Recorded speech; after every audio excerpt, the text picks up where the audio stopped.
குடும்ப பாசத்தோடு உருவான கட்சி என்பதால் தான் முப்பெரும் விழா நன்றி கடனுக்காக நடத்தப்படுகிறது என்று திமுக தலைவர் கருணாநிதி தெரிவித்துள்ளார்.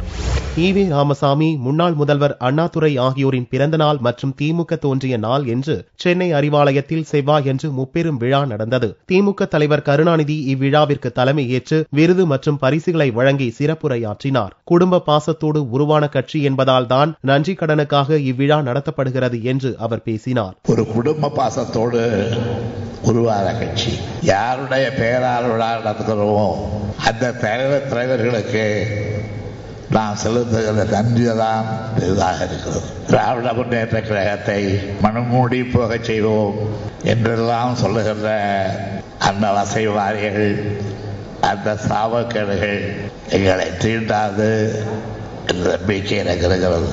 இவ்விழாவில் +2வில் அதிக மதிப்பெண் பெற்ற மாணவ மாணவிகள், பாரதிதாசன் பாடல்கள் ஒப்பித்தல் போட்டியில் வெற்றி பெற்றவர்கள் மற்றும் சிறந்த ஆட்டோ டிரைவர்களுக்கு பணமுடிப்பு, பாராட்டுச் சான்றிதழ்கள் வழங்கப்பட்டது.